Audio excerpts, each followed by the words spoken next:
Hi guys. Eee! Happy Friday Eve. I see we've got a bunch of visitors today. You guys know who my special guest is. Obviously, it's in the title, so I'm not gonna play all coy. But just wanted to say hi first and do my usual little banter. So we're going to look at quilts today. We have a few that people have sent me, and then we have some really awesome research quilts that Mary's working on. So she's going to start her research with us, so it's going to be like old times. Yeah! And so, yeah, I think without further ado, we should probably just go ahead and get started. Druid is, and everybody else, is the audio okay? I'm doing some different stuff today, and... Oh my gosh, Bridgewater's here. Mod Arts Quilt. Ah, Jill. Ah, everybody's here. Mary Kay, Molly. Ah! All right, let's just bring Mary on. I can't sit here and be silly and coy. All right, so bear with me just a minute while I share all the stuffs. We're doing things a different way today, so I gotta make sure all this works. Ooh. Okay. Okay, Mary, can you unmute yourself?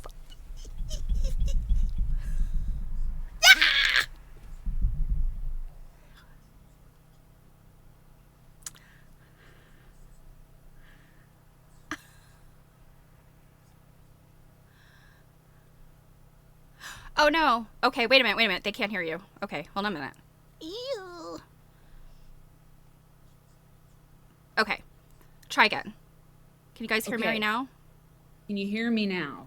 I was saying, like old times, there's always just a fun tech thing, you know? I mean, but anyway, it's so good to be here. I want to make sure I can see the chat so I can say hi to everybody, you know, and talk to you and everything. And it's going to be fine. I miss you. I miss everybody a lot. And I mean, anytime I see one of you, which I do from time to time, which is amazing. In fact, I should go through and list all the quilt nerds I've met in person, you know? But I just, I cry. Okay, of course I cry. And I feel so happy. And so I'm really, really grateful to you, Steph, for inviting me today. And I hope we can make it a regular thing. Yeah. For a while, I didn't have the bandwidth, girl, but then there's a band. Yeah. And they're glad. Oh yeah, we're so excited that you're here, and yeah, I'm just so excited that you agreed, you know, because I know you've been busy and you've got a lot going on, and you're getting ready to start this big wonderful adventure, and I thought, if I could just get in on that a little bit and have you on the show sometimes, that would be really cool. It is, yes. So. And yeah. And it's been hard to know what to do with the show, with Quilt Nerd, and every time I think, okay, I can do this part of it, or I can do this, then something else happens where I don't think it's a good idea to do it, because then I don't want to stop it again. It's very intense, but who knows? I mean, it's just never, the Quilt Nerd vibe, it lives on. Anyway, we'll see what happens. Yes, the spirit of Quilt Nerd is within us. Yes. And also, what's the thing they do in the church? Like, you know, Quilt Nerd unto you. And also to you. yes, indeed. Yeah, exactly. How are you? You know, I haven't seen you in a while. Good to see you. Mm-hmm. With you. Yeah. Okay, I think I've got the. I think I've got the chat now. Okay, cool. Can everybody hear and see? Okay, I just want to make sure before, because gosh, you guys, the technology. Mary and I were talking about this before I went live, and it's like, you think it's working, and then it pulls some hijinks, some shenanigans. So, all good. Okay. So, now I'm going to do some, like, a quadruple weird stuff here. And I'm just waiting for my computer to go, too much. Yeah. And you know, if it does, I'll hang out and I can chat with the people now. Ooh, yeah, just you want me to like do a little Yes, that's fine. And what I will say is, if If at any point things go awry, we do have the plan B. So just like stick it out, you guys, and we'll get the screen back. So, all right. So yeah, do your little shtick while I do screen share and all that jazz. And yeah. Okay. Well, I think I've got oh yeah, there's the chat. Okay. So, okay. So much is happening with Bertha. So since I did the textile talk, I got in touch with this woman. I mean, I went to the Joyce Gross file stuff. I think I mentioned on the textile talk, but I mean, since QuiltCon, forget about it. Like, there's so much that's happened.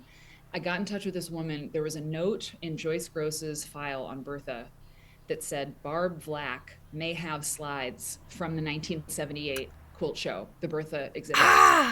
And this is big. Like, this is big, right? It's big. Yeah. And I got in touch with Barb Black, who was alive and well and living in like the Chicago suburbs. She was delightful. She works for EQ. So she's a quilt person. Anyway, I emailed her actually, and then we talked on the phone, and she was like, Mary, I did have slides of the Bertha Meckstroth show in 1978. And you know what? They were right where I thought they'd be. And I'd love to send them to you. And this is so exciting that you're working on Bertha research. And, the only thing I'd ask is if you'd send me a copy of the photos. I was like, yeah, yes, Barb. Yes, I will do that. Wow. And oh my God, I didn't even think about it. I don't know if I can show them. I could share my screen, at some point, if there's time, whatever, to show you these quilts. Yeah. If there's time, yeah. I got them digitized and I got them back. So anyway, so cool. That's huge. It's huge. And there's a couple other big things. And we found another quilt. Yeah. Oh my gosh. Awesome. Yes. I mean, we know the finding of the quilts has been, big deal.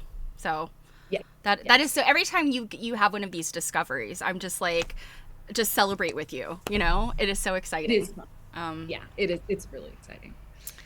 So Bridgewater says, Mary, I've totally forgotten to send you pictures. So Bridgewater will send you pictures. Send me pictures, Bridgewater. Oh my God, Bridgewater. We had such a funny moment at QuiltCon. We won't talk about it. I'll tell you. It's a good story for later. And Robin. Okay. Steph, there's a beautiful quilt. This is your show. Yeah, let's look at some quilts for a second, and then we can do the breakdown of the chat, because I know everybody's excited to see you. So, to preface, yes, I threw it out there to the gang, hey, let's do a quilt study, because I had been going to a couple of local quilt studies, and it's kind of like what we did at the Zebra Retreat. You throw out a quilt. It's nothing formal. You just throw out a quilt and put it on a table and everybody looks at it. And, there's hypotheses and there's discoveries and all that stuff. And I thought, well, it's not perfect online because we can't touch the quilt, but we could still, look at it. And if, most people can get pretty decent pictures with their camera, with their cell camera. So I thought, let's do that. It's the next best thing. So this is an ongoing thing. You can submit quilts anytime. When I get enough, I will do this quilt study. And this happened to coincide with Mary being available. And so we're going to look at these. Love it. So, and the rule was, can be anything made by anybody, anytime, but just before the year 2000. That's all, that was my only rule. Nothing in the 21st century yet, because that's new. That's a new quilt. So yeah, this beauty was submitted by our friend Dee Marie. And it's a fairly simple pattern. It's actually a sampler. But look at the quilting on this. Yeah, that's what I noticed first. Obviously, it's crazy. This is stunning. And let me all my screens. I've got so many screens, you guys. Oops. So yes, the quilt, by the way, if you're interested in the future in submitting a quilt, the quick link is bit.ly/quilt gossip. So it's bit.ly/quilt gossip. So that gets you to the form so that you can submit. But let me see what Dee Marie said about this quilt. So this is a 70 by 87 inch quilt, so it's a big one. 11 by 11 sampler blocks in 1930s reproduction fabrics.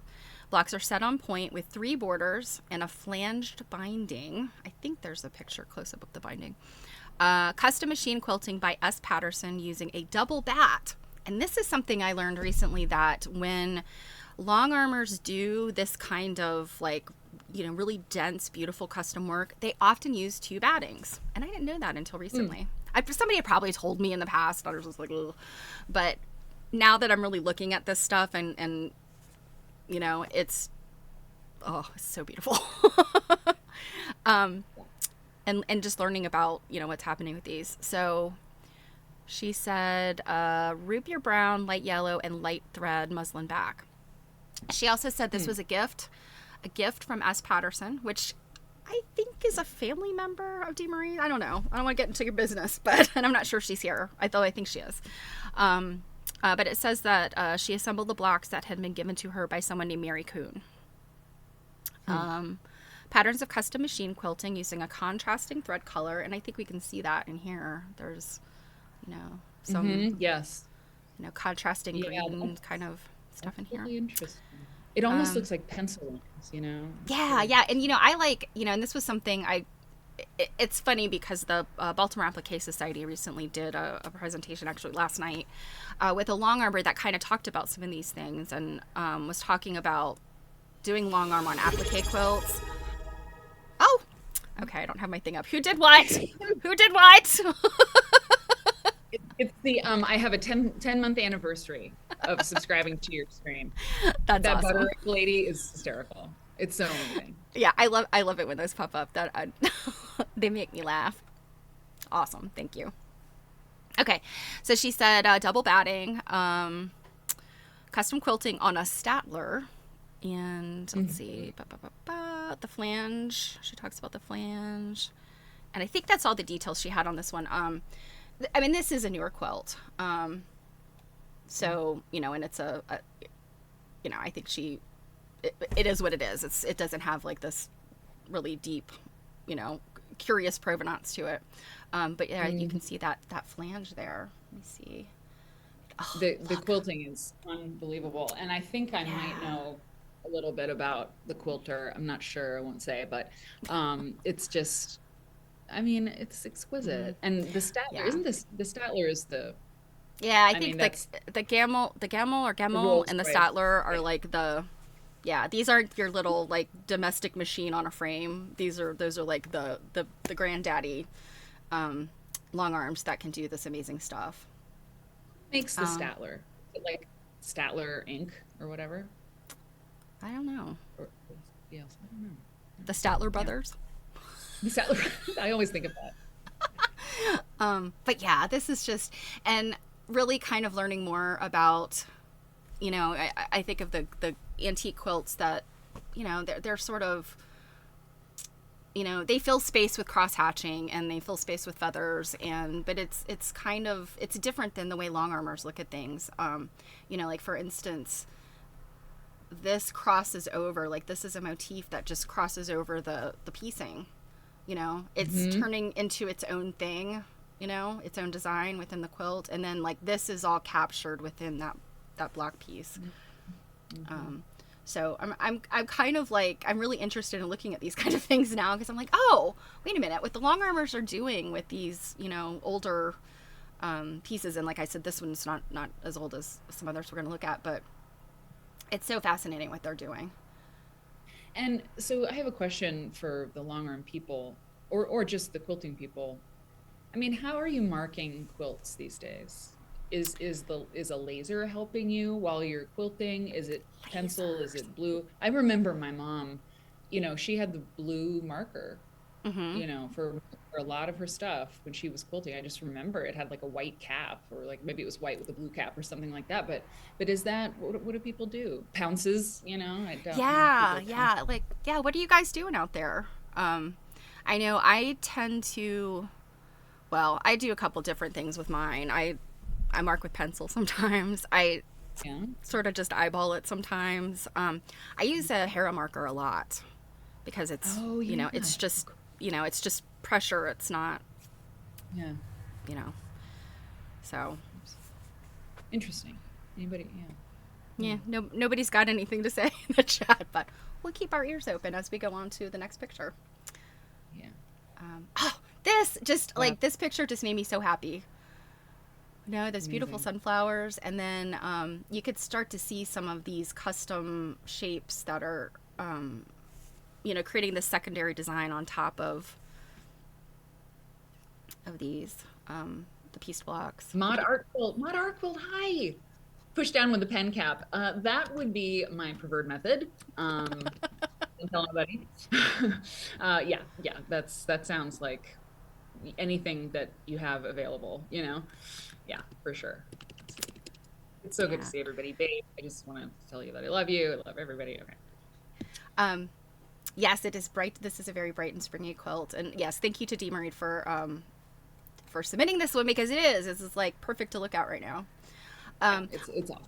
another thing that I'm interested in with long armors versus like hand stitching or even a domestic machine is they have to figure out, because you don't want to stop and start with a long arm. You want as much continuous as you can, because if you stop and start, yeah, and move to another place, like what I'm saying, it's you end up having to bury your threads and all that stuff. So I'm always interested to see like what they do. Like you see she came and turned and went back. These aren't just like stop and start lines. They connect to each other. And I have another. sometimes wonder. No, Oh, no. go ahead.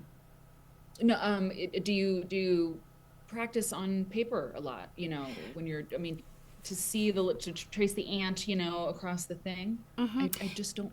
Yeah, and I have heard long armors that do that. Yes, they'll use dry erase markers, and they'll maybe print out a picture of the block and like write on it or trace on it.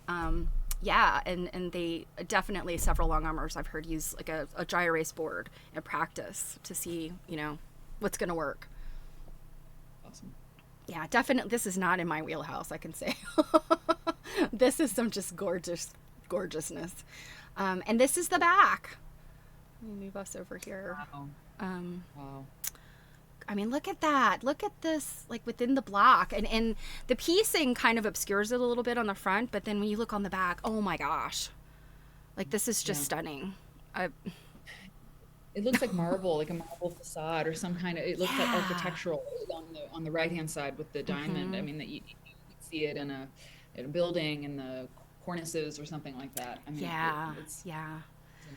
And you could get amazing. so much dimension. I mean, and hand quilters of yore, they got that dimension too with those little tiny meandering or little itty bitty crosshatch stitches. But, I think that the long armors can, well, I mean, they obviously can crank this out faster than hand stitching, but they could get like this different sort of things popping in.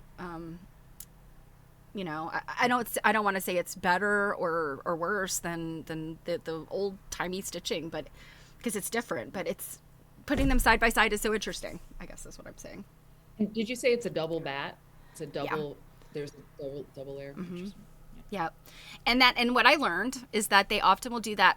In the long armor that I heard talk about this, she says she specifically does this for quilts that people send her that she knows are going to be in a show.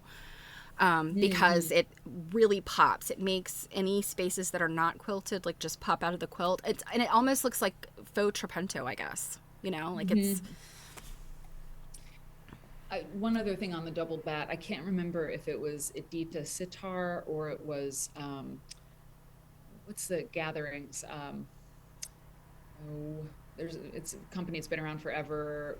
Anyway, this is the woman who's sort of in charge of that. Anyway, I think it was at the TV show where I was talking to somebody and they said that they use a cotton, they do a double bat on most of their like show quilts or their big quilts, and they use a cotton and then a layer of wool. So they're Mm-hmm. combining different. Yeah, yeah. Yeah, Okay, that's what interesting. the long armor that I heard speak. She said she uses the base, like what's closest to the backing or the lining, the interlining, is just like an 80/20 or just a regular cotton, and then the top layer is wool because the wool Okay, has that okay, loft. Yeah. great, great. So this fascinating quilt is Mod Art Quilt's quilt, Hey, and it's fun because let me get back to what she says about it. definitely fun. I Um, love it. because, well, I'll just read what she says because it explains. um, so, and you know, so Dee Marie's quilt she called Sunflower Sampler. Mod Art is calling this one Old Silk Tie Quilt, bound in yarn. I was disappointed nobody gave their quilt a name like Edward or Eugene or Nancy. Eugene. Did you say Eugene? That's great. So she says this is old silk ties stitched together with yarn, mostly wool yarn. She says that her aunt gave it to her and said, "Do you want this old quilt? I can't think of anyone else to give it to, and I know you like quilts." It was my aunt's mother's quilt, and she has no idea where her mother got it, but she could have bought it at a quilt show where vendors sell vintage quilts, but no idea. No labels anywhere on it. She says it's colorful and beautiful and put together with yarn. I'm a big yarn lover and use yarn to quilt all my quilts. And so we know, if you guys haven't seen Mod Art Quilts, go over to Instagram and follow her because she makes just stunning quilts and she quilts with yarn, which like blows my mind. Because that's, you know, you got to use this big old hunk of needles and, and get them through. She says the silk ties have torn a bit and the yarn is wool. I've washed it and it smells really nice and clean, but is not warm at all. In fact, it's cool and provides no warmth whatsoever. Her question about the quilt is the age of the quilt. She would guess it's 1970s or maybe earlier. So, yeah. Let us look. I mean, there's so much stuff going on in this quilt. And I think that this yarn is that variegated kind of crochet yarn. I remember getting some when I was in high school and thinking it was like the coolest thing ever because it was variegated. Although, I mean, it is wool yarn, so it's yeah, I mean, it would be older, obviously. I don't know that I've ever seen that wool yarn variegated like that. Hmm. And but so, yeah, those are so silk it's ties. Foundation? No, it's ties, you said, right? Yeah, I mean, it seems to me, and I don't know, I don't think she sent me a backing picture. Nope, oops, that's yours. I don't think she sent a picture of the back unless I'm just missing it. But yeah, it's these hexes that have just been, and it looks like they've been kind of like this with this figure 8 stitch maybe, or maybe they're it's a blanket stitch and then somehow each of those have been connected. I'm not sure. Perhaps Mod Art is telling us. It's the same on reverse. Okay, same on the reverse. Okay. And Molly asked, is it wool or acrylic? And I think, Mod Art, you say that this yarn is wool, right? So yeah, I just love, like, I mean, there's all kinds of different ties. And I mean, I don't know as far as a date. I mean, what do you guys think? This is unique. This is like a one of a kind. This is not. What's interesting about this one is that Mod Art Quilt said it provides no warmth, you know, and it's interesting because so many of the tie quilts are just, they weigh a bazillion pounds because they are backed or, you know, foundation piece. So if this is just ties, you know, stitched together as hexes, like, yeah, it'd be super lightweight and not warm at all. But most of this, you know, the tie quilts are like the pine burr, which is not a tie quilt, but you know, I mean, just they're just like, they're like, it's very heavy like but cold. Yeah, that makes sense to me. And now, are the hexes stuffed? Is there anything in between, or are they just? That's a good question. People often don't remove the lining of the ties too. Yeah. Okay. But that makes sense. Whether they're whether they're silk ties or, you know, even like a poly blend tie. Although these look awfully silky to me. I don't know about that one. That those stripes on that white. I don't know. Is that? Can you see somebody wearing a tie? I mean, yeah. Ooh, Daffy Duck. I mean, that's a wild tie. I mean, I don't know about that. Yeah. I think you're probably right, Mod Art. This strikes me as like 60s or 70s kind of work. Because I feel like my grandfather had some ties like this, you know, back then, and. Although, what did they say? You can never date a quilt by the plaid. Really? That's interesting. Yeah, because plaid, they make plaid in every decade, basically. And I mean, unless there's something about it special. Hey, Bird Nerd. Yes, you were right. I do think that this looks like like a clothing lining or something. Oh yeah, it does. Yeah. Yeah. Thinner. So this could be a combination of silk ties and then other silk scarves and linings and things. So cool. Very cool. Maybe looked at that one. Yeah. Yeah, it's very interesting, and it's so cool that you have it, Mod Art, because you know, the work that you do with yarn, it seems perfect. It's found its perfect forever home. You know where I see that? I think that quilt would look really, really great in a very like all white bedroom.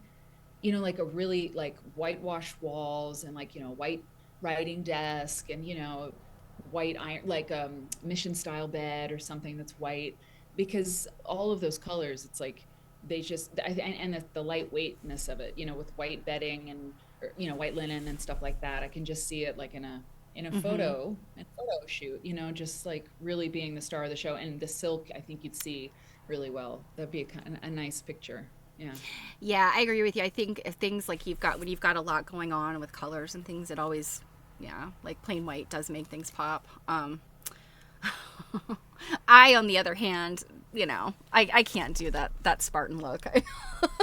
That's why you can't really pick things out in my environment, because it all blends together. Yeah. The maximalist stuff, which I love too. It's great. Yeah. All right. So let us go on to my quilt.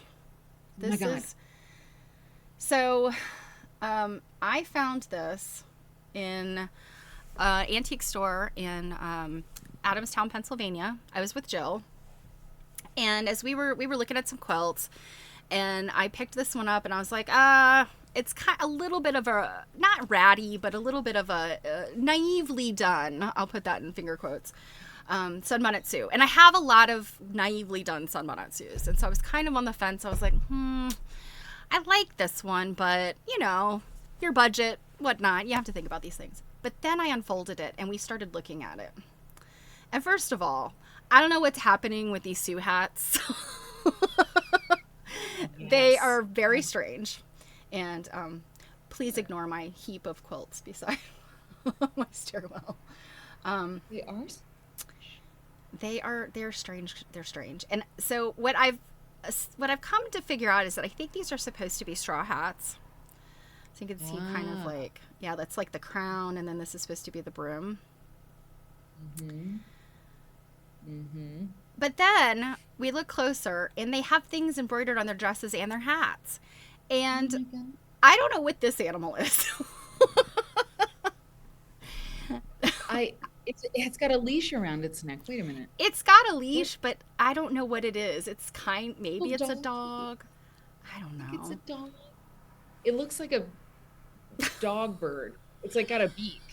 I'm zooming in real close, and it's sort of, and it's got, you know, like but then it doesn't have a tail. Like, so here's what it could be: a dog. But let's see. A camel without a hump. A sickly goat? Well. Sickly goat. Yeah, let me skip ahead. We'll come back to these.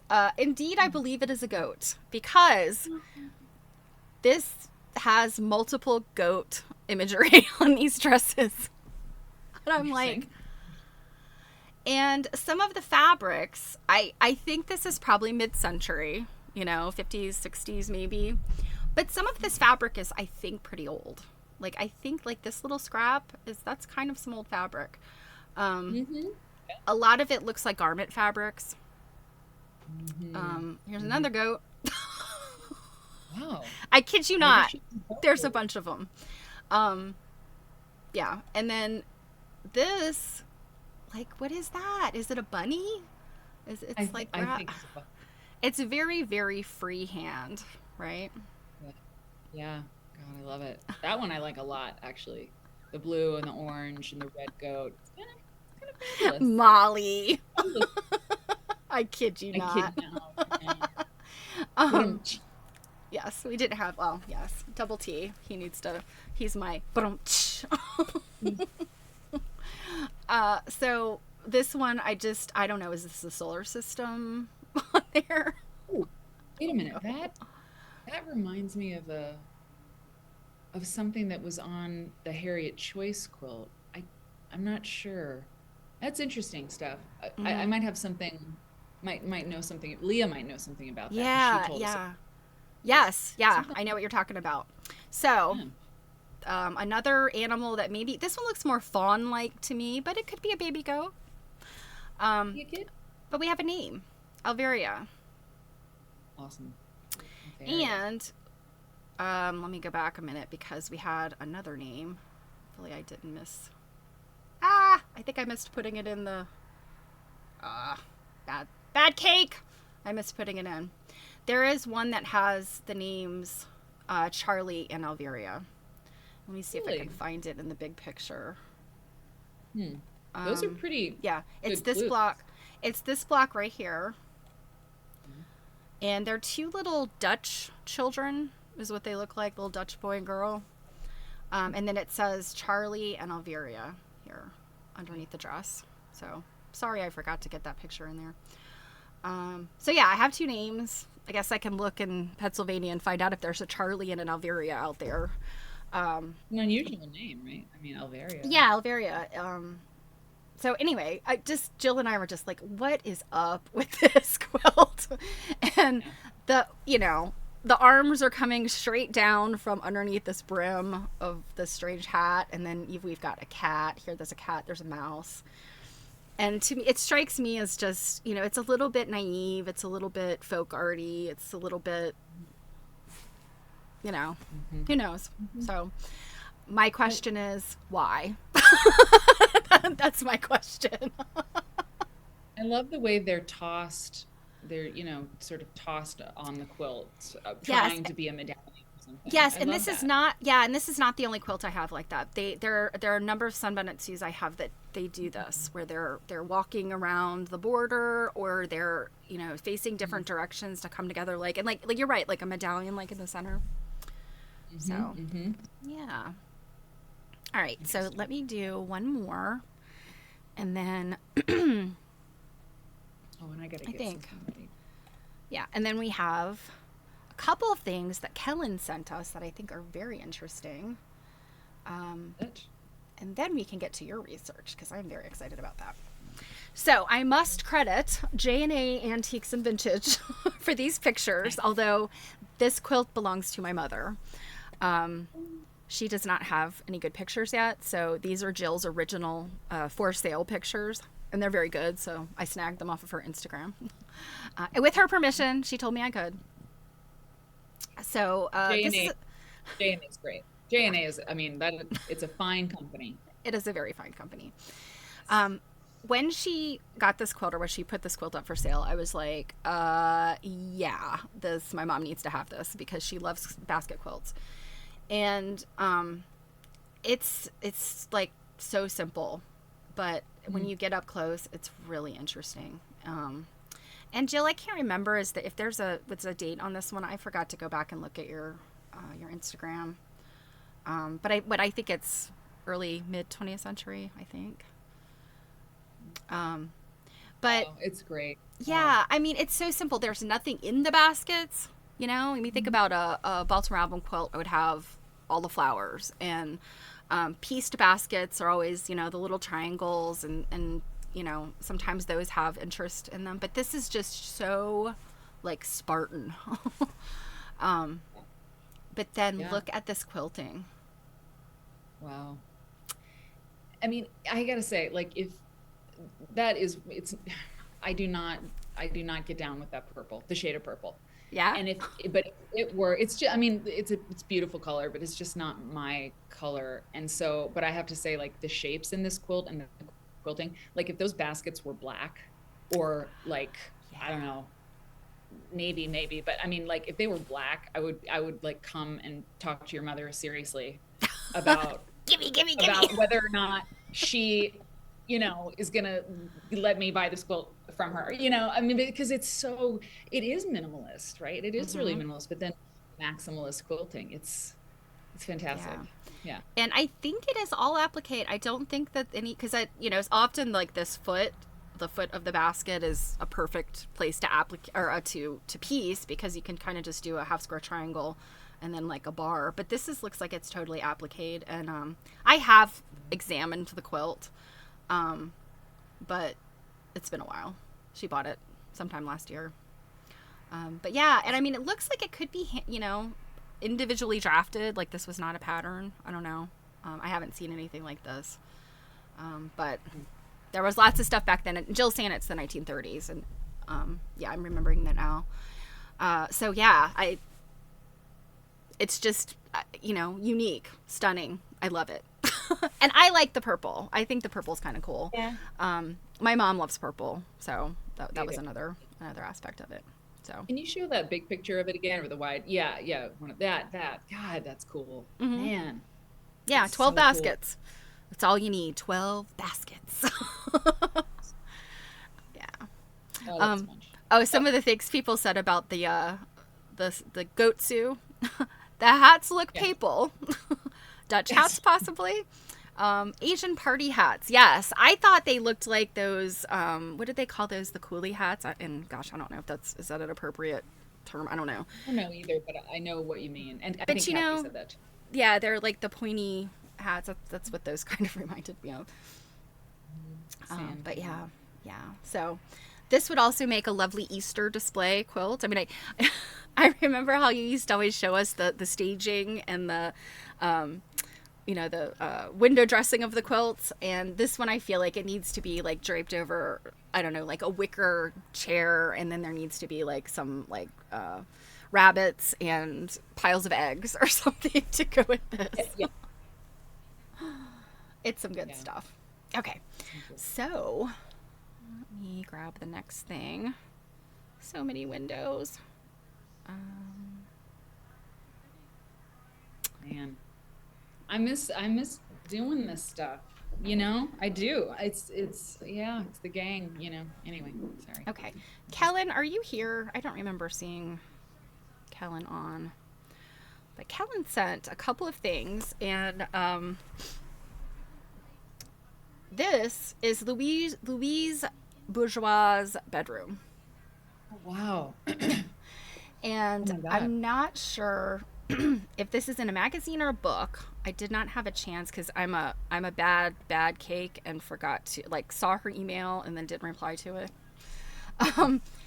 But she's curious about the pattern, and just does anybody know anything about? Because Louise Bourgeois is one of those, again, 20th century female artists.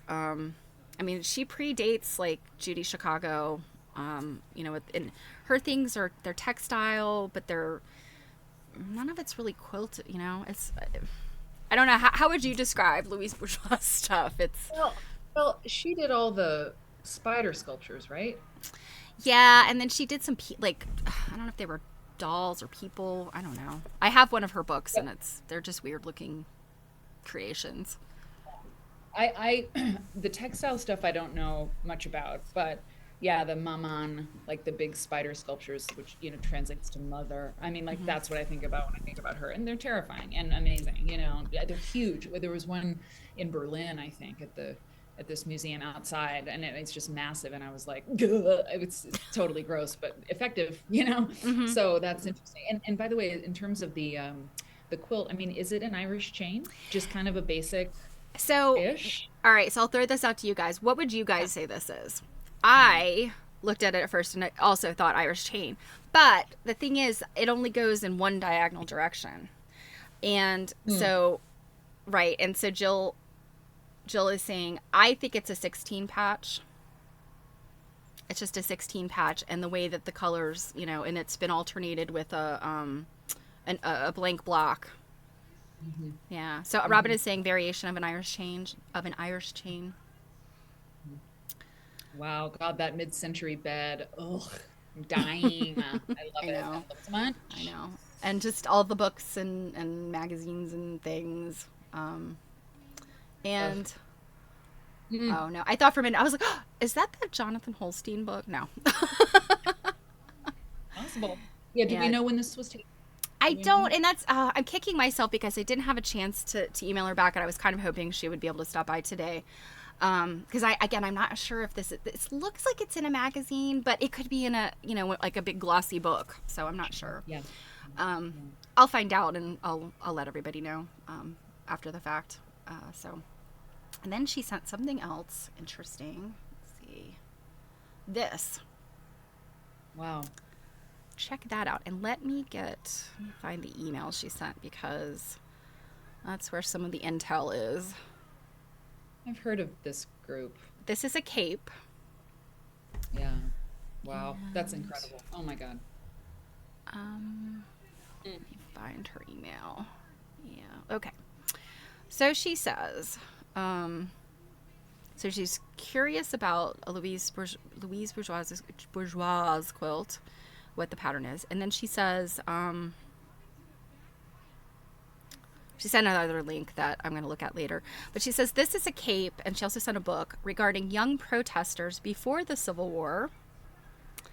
So, and Incredible. then the book is called Wide Awake. And the book, so the book is about this, the forgotten force that elected Lincoln and spurred the Civil War. The book is by an author named John Grinspan. So let me just show you this tab Wow. so you can see. Yeah. So this is the book. Hmm. So this is like a modern book about these people, and I don't know anything about this. We're gonna have to look at it and find out. But these are protesters, young protesters, and certainly, lots of young people are protesting right now. So it's a really interesting, when you think about history repeating itself. Yeah, absolutely. Every generation. That would be an interesting research paper because I mean that's so many quilts being made at that time, you know. Yeah, yeah, and I'm wondering about this group of people, the Wide Awakes, and Hmm. I want to learn more about them. So I appreciate Kellen sending this, and so you guys out there, let me know if you know anything about this, and we'll find out more. So I thought that would be cool to share. All right, are we ready for some Mary intel? You know what? What? So would you rather share your screen, or do you want me to share the pictures that you sent me? How do you want to do it? Um, I will share my screen Okay. because I can sort of pick. Yeah, I think that'll be easier because I won't probably show them all. I mean, there's a lot of pictures here, but um, yeah, I'll Okay. share my screen. I think I'll have a little bit more. It'll be easier to manage. Let me do one thing though. I mean, I know we talked about doing something else, and I will to show some of the other stuff. But can I show those Bertha quilts, those slides? Yeah. I Yeah. Yeah. mean, Yeah. I digitized them. You got to see them, right? Yeah. Oh Okay. my gosh. Yes. I mean, oh my God. Okay. Scanning. Jill says, "Show us all the things." Show us Um, all the things. Okay. oh, Bridgewater I just said will. something about Oddfellows. That's interesting. I'm wondering. So that cape, the eye is the Oddfellows, but yeah, I'm wondering if any of those societies. Who knows?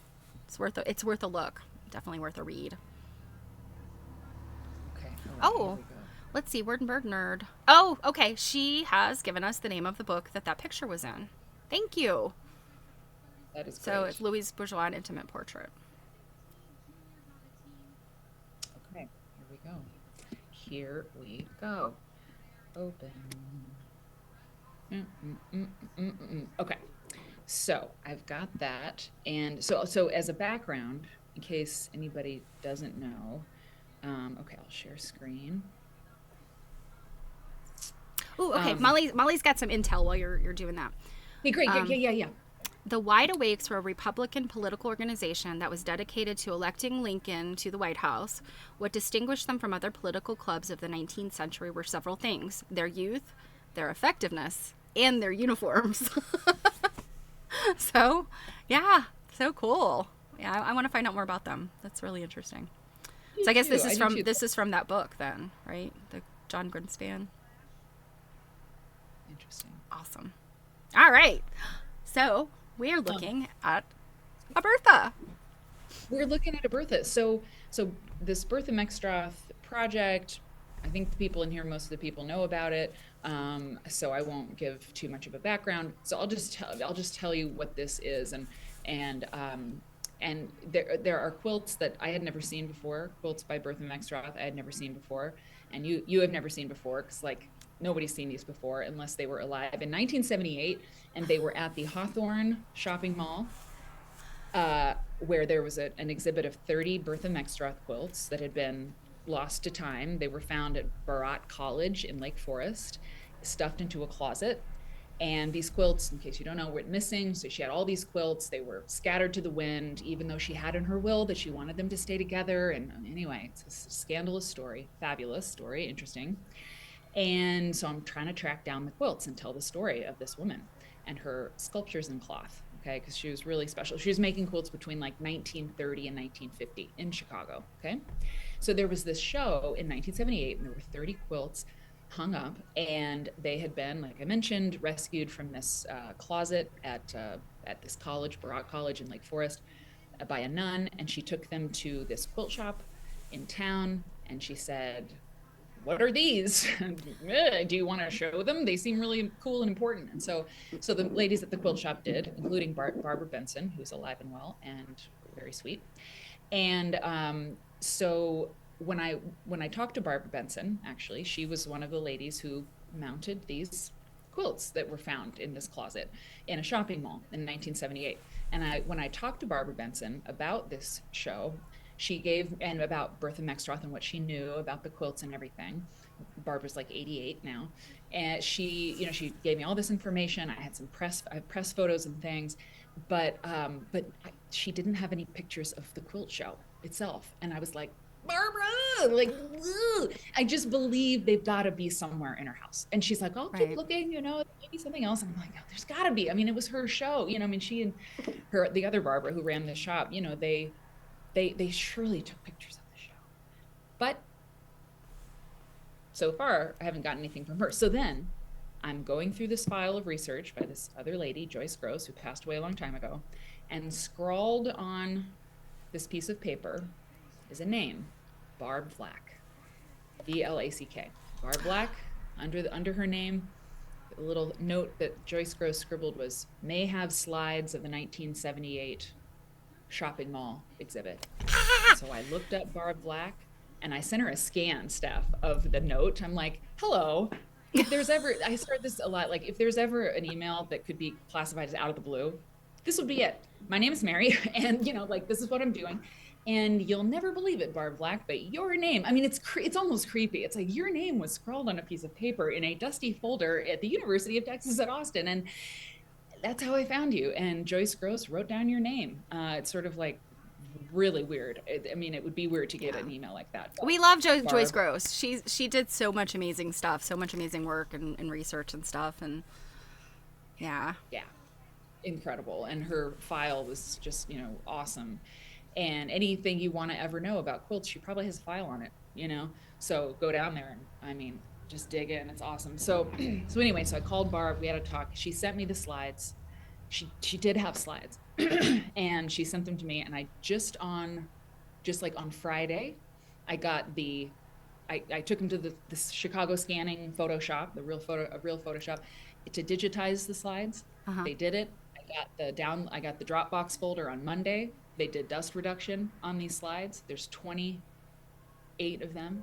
Oh, and wow. here they are. That is amazing. Yeah. Oh, cool, right? Yes. And it's just, when you make those discoveries, it's just like, it's better than Christmas. Better than your birthday and Christmas together. Yeah, it really is. I was like, I just jumped up and down, and this co-working space is, glass doors. And so I'm like, yeah, and just jumping around in a fishbowl, and people are like, I guess she's having a good day. They also see me like, so it's fine.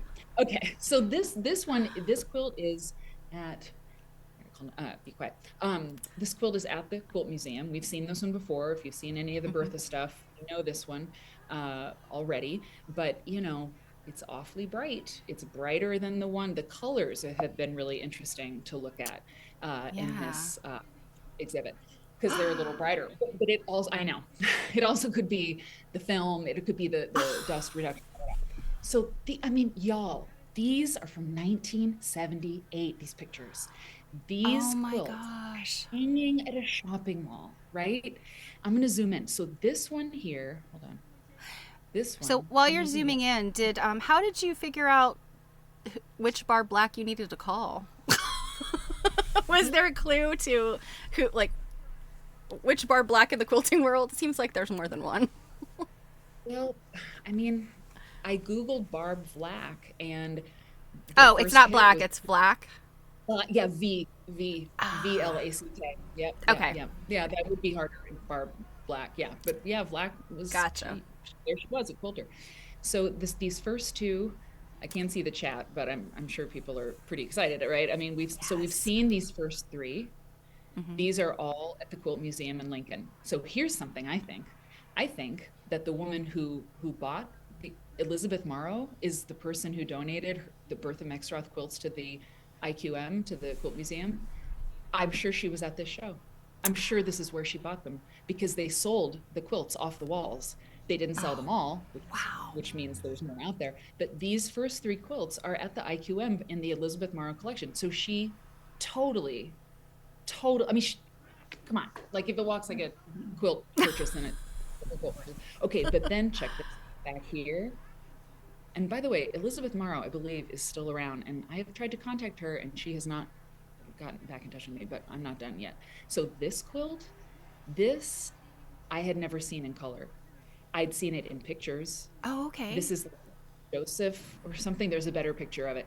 And then this one, okay, we see a better photo of it. Okay. Next slide. Okay, that one we've seen. It's amazing, but you can see Hmm. it at the IQM. This one, I had only seen it in black and white.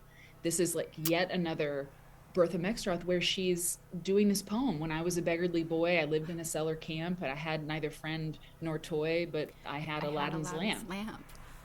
Yeah, she uses this poem in so many quilts. It's crazy. Yeah. What's interesting too stuff is like, well, okay, well the quilting is very interesting on this. It's like this sort of chainmail kind of deal, like Yeah. And then scale. there's those like pops, like the flickers of the candle or something. Like, what is that all about? And what's interesting is like some of the quilts are less successful. I mean, this is uh, it's it's okay. I mean, it's Uh huh. weird, but it's just an interesting thing because the more quilts I see of hers, the more I'm like, oh, yeah, she didn't make every quilt was not a masterpiece. Yeah, but it's still Anyways, cool. I mean, it's oh yeah, oh yeah, oh my God, it's great, okay. it's And great. then this is like another one with Yep. these little verses. Hmm. And the So poem is interesting. Aladdin's Lamp by oh God, I'll remember. So yeah, this is a close-up that Barb Flack took in 1978. Okay, okay, this is exciting. All right, so this quilt, that Easter cross is the Uh one I huh. found in Iowa. Mm-hmm. That's And not the. yeah, Mhm. we're familiar with this one, right? We've seen this one Yep, before. yep. This one is the one is one at the IQM. But this one, look up in here. You only see a corner of it. That's a bat quilt. That's a bat. Well, no, it looks like a bee, but it says bat quilt on the back. I have Yeah. another slide of that. How? But this one, Yeah. can't see the whole thing, and there's not a full picture of this one, but I looked in my inventory because Barbara Benson had an inventory of all the quilts they hung, and there's one called Chalice with Grapes, Okay. and that's got to be it because the grapes, you know. Yeah. Yeah. And then we've seen that monogram one with the eagle on the top or whatever that bird Yes, is. yes, yep, yep, exactly. And then there's this one. I've got a straight on shot of this. This is probably my favorite quilt of all time of Bertha so far. And then this one back here, there's no straight on shot of that one, but I know it's so great. And look at Yeah. this one. Look at these draped. I don't know what this one is. I don't Yeah, the know. one draped over the chair. Or Yeah. there's two there that are draped over Yep. chairs. The one in the foreground, the Oh one that's yeah. closer, that's at the IQM. That's one of the ones they have. It's Oh, like is pumpkin it? blossom. Okay. Oh, So interesting. I know it's totally crazy. Okay. So, oh, there's 24 slides. Okay. Okay, so we got a few Okay. questions. El Riggs, Yeah, okay. hi. Yes. She says they are so brilliant or so vibrant. And then Bridgewater, I think you might be talking about the silk is a little weird looking. I think was that the one with the candles. Yeah, I noticed that like maybe it was I don't know if it's like Dupioni or one of those Oh, that yeah. kind of has that look, different angles. It looked like maybe a couple of the pieces were the different grain. And then Word Bernard asks, how long is the poem? Are there a series of quilts that depict the whole Aladdin poem? Yes. Where is that? God, I have it. I know who wrote it. It's somewhere in my research, but yeah, I think there are some with the whole poem. I think so. But here we have a better picture of this.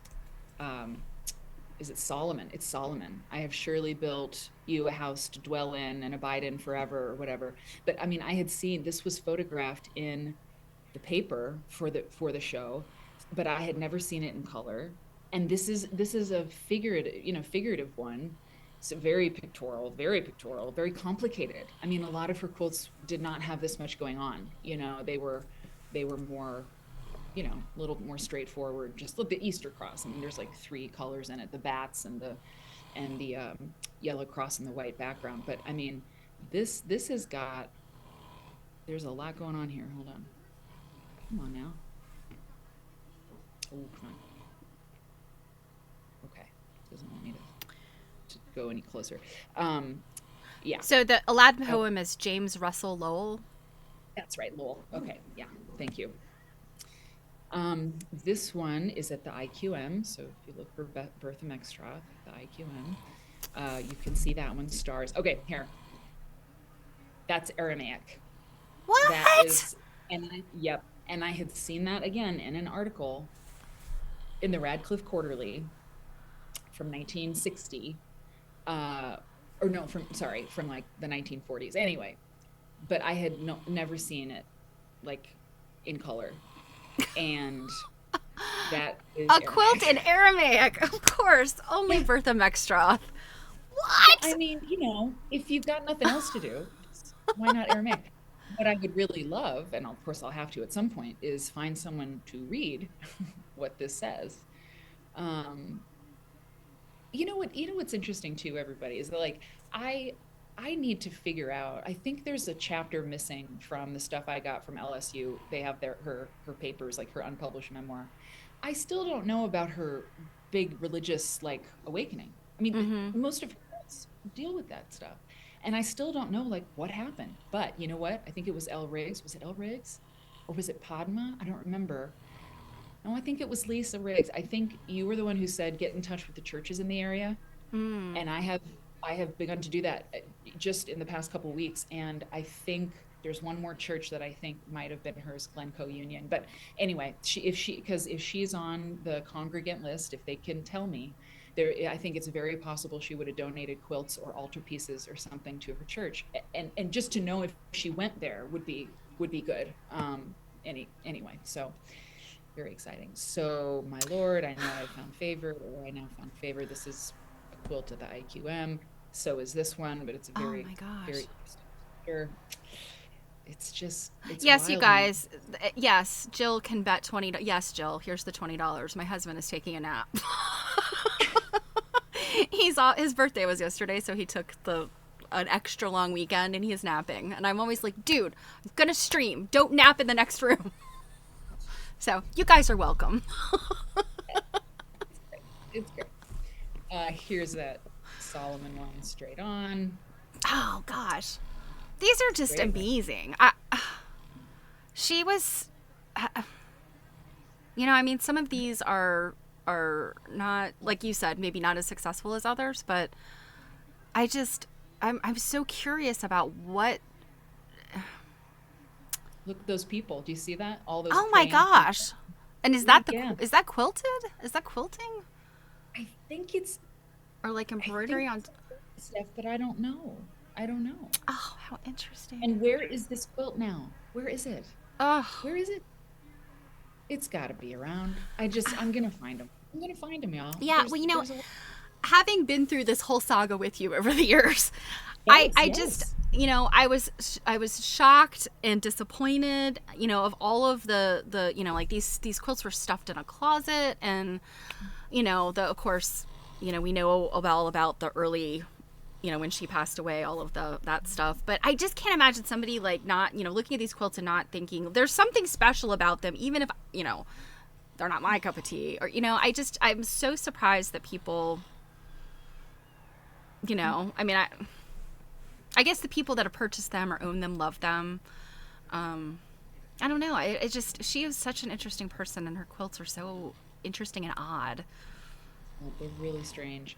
Yeah. Here too, like I said, the one on the left, as I'm looking at it, the better one is at the IQM. But look, you see, there's this other sort of runty one that because she often made two of each quilt. But yeah, I mean that's interesting. It's like it's it's strange. I mean, it's not formally, it's not like her finest work, which I think I can say at this point. I think anybody can say it's, clearly I adore Bertha Mextrath and think she's a superstar. So if there's a quilt I think is less successful, I think it's fine. It's not a criticism. It's just an observation.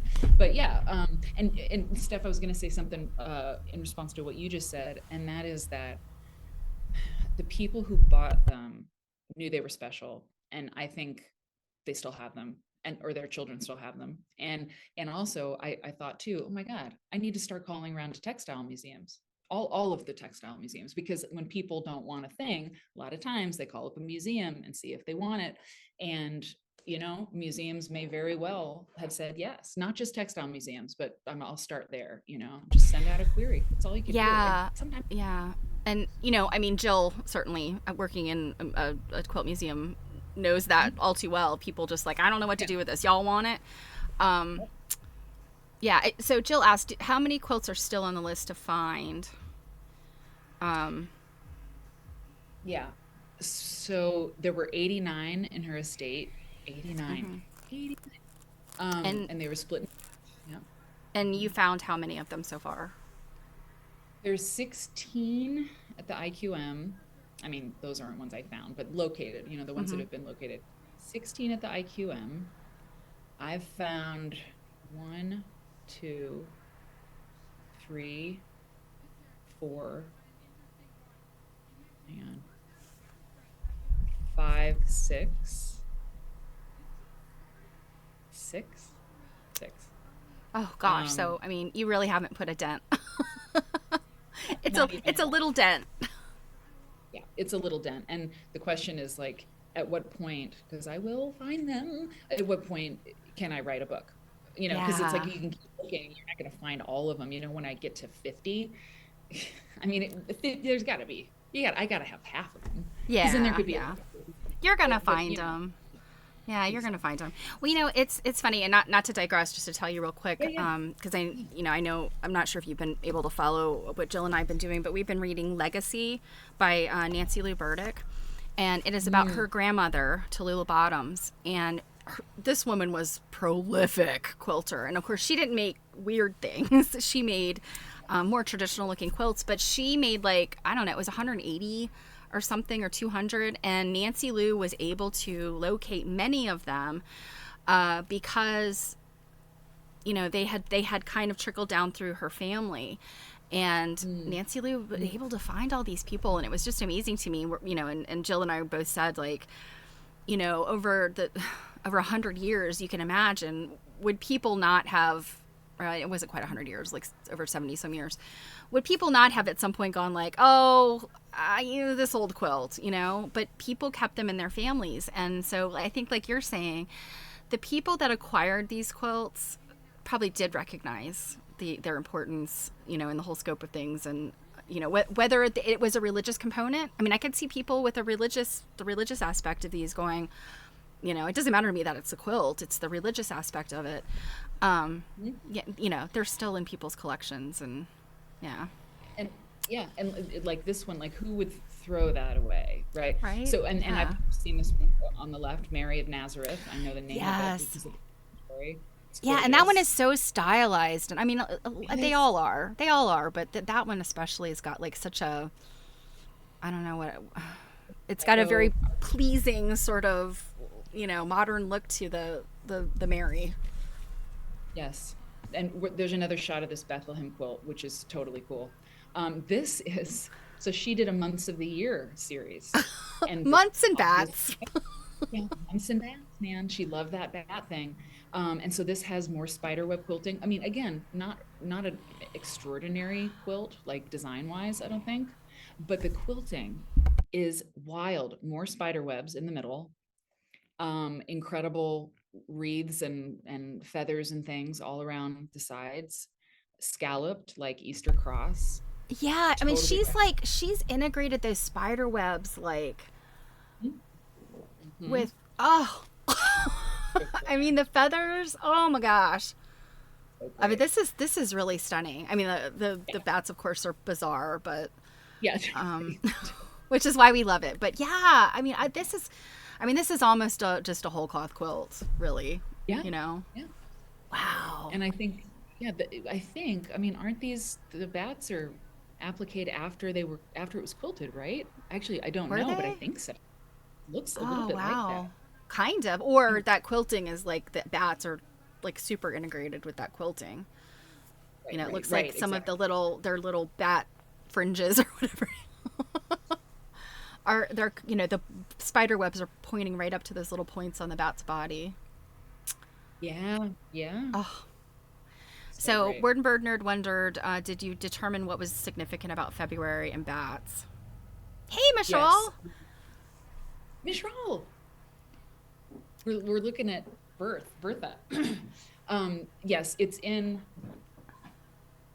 It's not in there. Hang on. Great. I've got it here. I just read it the other day. Look, and so this one, August apricots. The color on this is weird. I don't know, or maybe not. Maybe wait a minute, because why would the color be weird? This is the color of the quilt because the wall is the same color behind it. Oh What a yeah. strange color. What a I strange just realized. coincidence. Yeah, exactly. So it's like this apricot, like, but I mean, look, August apricots. It's in the inventory. It's totally in several inventories. August apricots.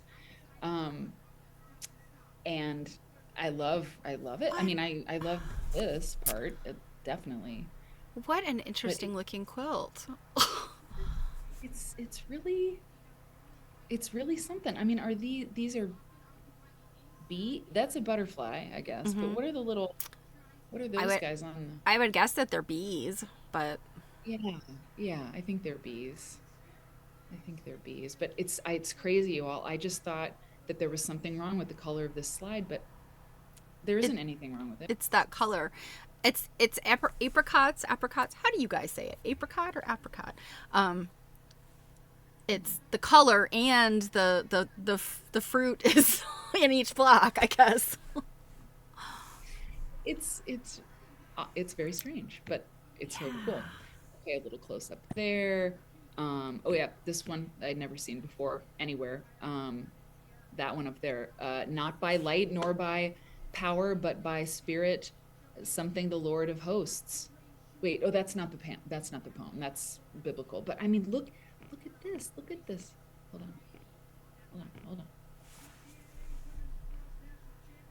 Look at that work. That reverse applique. Insane. It's so Yeah. cool. It's It's so interesting cool. how she seems to have had a thing for light because she's did this whole Aladdin thing and then this candelabra deal. I mean, light is a religious kind of thing too, you know. Mm-hmm. Totally. The other two quilts in this picture are at the IQM. We're getting down to the end here. Um, IQM. Okay, here's this Bethlehem one. Let me show you. Hold on. Yeah, there's another close up of this, but this part. I mean, that is incredible to me. Look at the perspective. Oh my gosh, there's little tiny houses in the background or little tiny buildings. It's just amazing. It's so I find that extremely like beautiful and calming. I don't know. It's a landscape. It's a Mm-hmm. landscape with those stones and everything. And I think there's Yeah. close up left to show you, but Bethlehem Wow. and also this fine work here.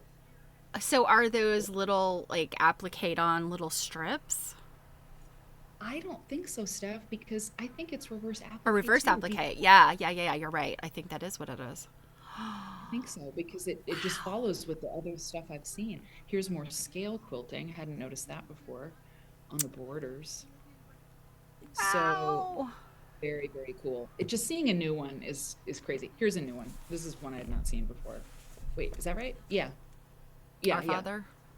Yep. Okay, so the Lord's And Prayer. this, yeah, Lord's Prayer, which she's done many times, but I had never seen this one in this color scheme. It's been so exciting to see different quilts that I've seen before in different color Yeah. schemes. It's Yeah. like so pretty. And is Yeah. that applique or reverse applique around the border? Those floral. Yeah. Yeah. And I still Here, can't get over the fact that she worked in silk. I mean, silk is just, I mean, you could get a nice crisp edge with silk depending on what type of silk it is, but um, in general, especially with reverse applique, I mean, what a nightmare. It must have frayed and she must have had some technique that worked for yeah. her. Yeah. I mean, yeah, exactly. The fraying and the stuff. This one is called Spring Thanks for the Fruits of the Summer. Spring Thanks for the Fruits of the Summer. Okay. Interesting. Cool. These give me a Rorschach. Yeah. Yeah. I'm guessing they're supposed to be some sort of fruit, but So it's awfully long, this one. You see, it's really long and narrow, I think. so But many I of her mean, quilts are these long, sort of like panel kind of things. yeah, yeah, exactly. For the wall, I mean, it's like they are sort of like banners or altarpieces or something. I mean, not Yeah. altarpieces, church stuff. Mm-hmm. Okay, I think is that the last one? Well, see, and that's the Yeah. thing. It would not have surprised me to know that maybe some of these went to some sort of religious, and I guess Barat was right. Barat. Yep. I mean, there was a nun there that found the quilt, so it must have been a religious, right? It was a. Mhm. There's one more I'm going to show you stuff. Yeah, from the textile talk, there came an email. A woman said, I have a Bertha Maxroth quilt. I saw the textile talk. Oh my I bought gosh. this years ago. And yeah, and I didn't know what it was, but it had, Bertha Maxroth Casa Tranquilla on the back. Hold on. Of course, Oh, I know thank how to. goodness she signed her quilts, right? Man, it, oh man, if she hadn't, none of this would be here. None of this would be Mm-hmm. taking place. Okay, so hold on. Okay, here, yeah, yeah. So in the um in the inventories, there's tons of uh Radcliffe seal quilts. I mean, she did a couple Radcliffe seal quilts, the seal of her Oh, school. okay. And Gail Bomber came through, man. Oh, oh, oh. Can you see it? Hold on, hold on, hold Yeah, on. yeah. Did it go? Yeah, That's the Veritas. that's the It, Radcliffe it seal. sort of. Let me show you. Sort of here because I pulled up a Radcliffe seal. So that is the Radcliffe, and she made a couple of them. I mean, to Oh, be okay. honest with you, Yeah. this way it doesn't seem like it's finished. Maybe I don't know. Well, I guess it is because it was quilted, but it's got Yeah. Veritas up in the top. But I mean, look at that. It's another. There's another one. There's another quilt, and she took great pictures for me. It is very creased, as she said, and Mm-hmm. as we could see. But the quilting is really interesting, kind of different from. There's things in the quilting design that are not in other quilts, probably echoing the seal. Mm-hmm. Um, Now, if I remember yeah, correctly, she did not quilt her quilts, or did she? no, no, she didn't. And Okay. Kathy, I got to talk to you because Mary Kay gave me a packet of information about Susie Wilson. Yeah, I would love to go over it with you if you still want to kind of look into some stuff with me because yeah, there is a person and I think it could be her. Um, anyway, so yeah, so Yeah, there's Word another. Nerds in. Okay, good, good. Okay, A new I'll name text to you. research. I'm Yeah, assuming it's a new it's name to research. no, well, I mean, it was a name that was on one of the inventories, and Kathy Gotcha. did That's right. I great remember. things to try to track it down. But I mean, it's yeah. But the stuff that we have now from Mary Kay was really amazing. There it is, Bertha Amelia Oh, Mextra, Kathy 1930. says she's found two possible candidates. Excellent. I wonder if they match the candidates in Mary Kay's document. Interesting. Anyway, so there you go, y'all. It's so fun to share about Bertha. Thank you, Steph, for Wow. giving me the opportunity to do Oh it. my gosh. Thank you for bringing this. I mean, we're pretty special, guys. You know, True. for the most part, who are the people that get these? The QuiltCon attendees, Yeah, but I mean, but all this came after yeah, QuiltCon, so so we're it's getting like this is stuff that, all, yep, yeah, it's fresh tea. guys are It's very fresh tea. special, guys.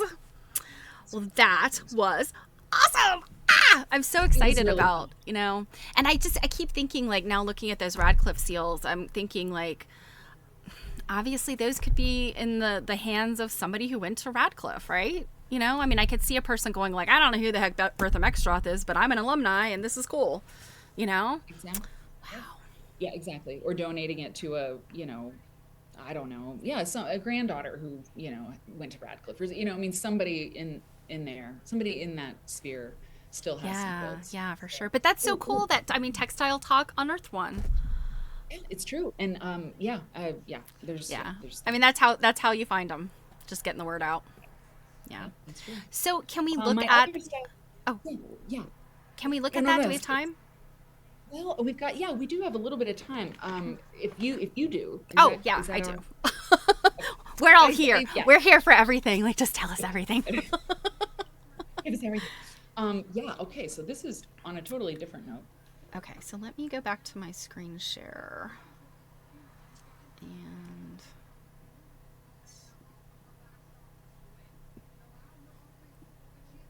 yeah, I'll close that one. Now let me find everybody. Look at my sweet darling kitty for a minute. Gordon Bernard, And yes. Word Bernard says just wait till AQSG, right? Yeah, because I'm doing a study center at seminar on Bertha. I mean, there could just not be a better place to get the word out, right? A bunch of quilt researchers. I mean, oh my yeah, God. no Oh my God. kidding. Yeah, I mean, It's you gonna be certainly, yeah, there will certainly be people to be like, oh, yeah, I know so and so has a Bertha Meckstroth. really, really. I mean, yeah, to corral all the information is tough, as you know, as you well know, Steph, when you have a lot of information and not very much Yeah, time. yes, for sure. So I knew, So, so you had a bunch of quilts that were marked Fry, and so I have those in yes, order, but then this one wasn't. So I wasn't sure if there was like a specific order, if I have them out of order. I'm sorry. no, not at all. No order. There is no order. Okay, So, so tell so the us. deal. Um, okay, so there's a magazine that had a call out for articles to pitch articles, and for their next issue. And the next issue is going to be on textiles from the 19th century. So, or sorry, the early 19th century. Yeah, the early 19th century. That's important. So up to about like they said, up to like 1860 or 70 even. So so that was good because so I was thinking about I wanted to pitch an article. And I mean, I think it doesn't matter. Pieceworks put out this call a Mm-hmm. couple months ago. And I was like, I really want to like I would love to write an article for Pieceworks. That'd be great. And so I thought about what would I like to write about? Like what about early American quilts, in the 1800s? And I was like, well, quilts and slavery. There's a pretty interesting connection there in all kinds of different ways. Quilts made by enslaved people, what were those quilts like? What, you know, and the article that I pitched on quilts made by enslaved people was not like an editorial about how I feel about it, or some kind of investigation uncovering new things. That's not what the article would be. The article would be a historical overview with many pictures and very well supported with sources and things about slave made quilts in the early 1800s and mid 1800s. And so I worked on my pitch, made it as best I could, and pitched it. And I can't say that it's going to definitely be in there, but the editor got in touch with me, was very interested in the pitch, and so we have a meeting tomorrow to talk about it. So I Yay. mean, if they weren't interested, they just say thanks anyway. Mm-hmm. I've gotten plenty of those emails before. So I think the outlook is good, as long as the editor, if she's into it. then I'll be able to write that article, which is great. And what's very strange is that completely separate from this, a woman named Maeve, coolest name ever, sent me an email and asked me, she's in London, and she asked me if I would be interested in speaking, giving like 15 minutes on a webinar that this organization that she works with is gonna have. And the organization is the Sophie Hayes Foundation in the UK, Sophie Hayes. And the Sophie Hayes Foundation was founded in 2011. A British girl trafficked to Italy for sexual exploitation. The foundation is the only organization in the United Kingdom focused solely on ensuring all survivors of modern slavery and human trafficking achieve complete and sustainable freedom through an independence that can only come with the ability to live and work without fear. Our programs provide coaching, facilitation, training. If you go to sophiehayesfoundation.org, you can read more about it. Anyway, they're doing this event, and they said, would you be willing to speak about quilts and slavery? I mean, really, the same week, I was like, yes, I would be honored to do that. And it's funny you mention it, So all the research I did to even do the pitch, now it's going to benefit this, little bit of content I can contribute to this really cool foundation in like June 26th, I think it is. So anyway, Steph, that's why I was like, when you asking me about sending some to talk about, I was like, well, I've got all this stuff, all my research is like, well, oh, great. That's great. So yeah, I that was my phone. It's fine. It's not, but it's fine.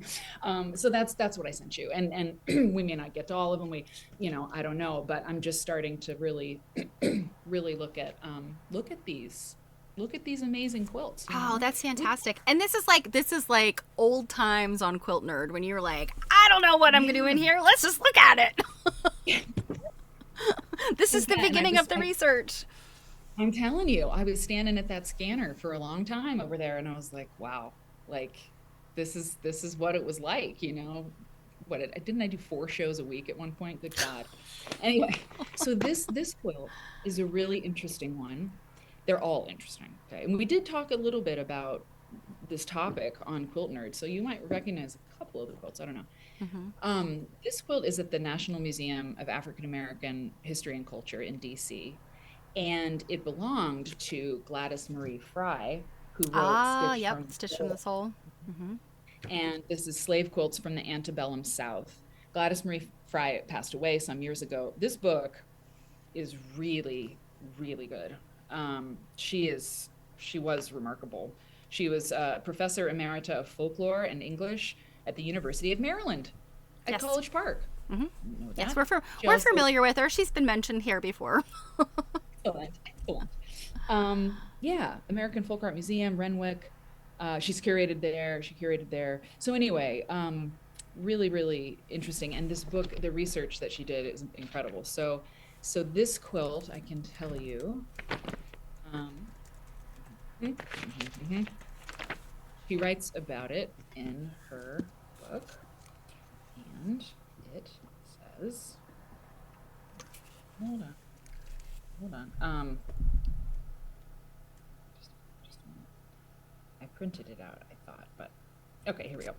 On page 44, she writes, this crib quilt, made in an original pattern showing strong African influence, was made in the period 1840 to 1860. According to Dr. Robert Ferris Thompson, of Yale University, the 3 motifs on the quilt, coffins, crosses, and suns, suggest that the quilt was made as a memorial for a dead child or as an amulet to ensure renewed health for a sick child. Red and white are also the colors of Shango, a religious cult that originated in Nigeria and spread to the New World. The crosses and suns on this quilt are symbols directly related to the Bakongo of Africa. These 2 symbols can also be found in the upper left block of the Harriet Powers quilt at the Museum of Fine Arts, Boston. And I looked, and it's true. There's the Bible that. quilt. Yep. No, wait a minute. Is it the Bible quilt that's in Boston, or is it the it's the other one? It's the other one. The pictorial quilt. The Betts quilt. The quilt with Betts in it. Exactly. Well, so before you just did the reveal of what these shapes are, everyone was saying, So Wernberger said it actually has some weird callback to the graveyard quilt in Kentucky, crosses, coffins. And Jill was like, yeah. So, and then What you I do. said, I crosses and coffins.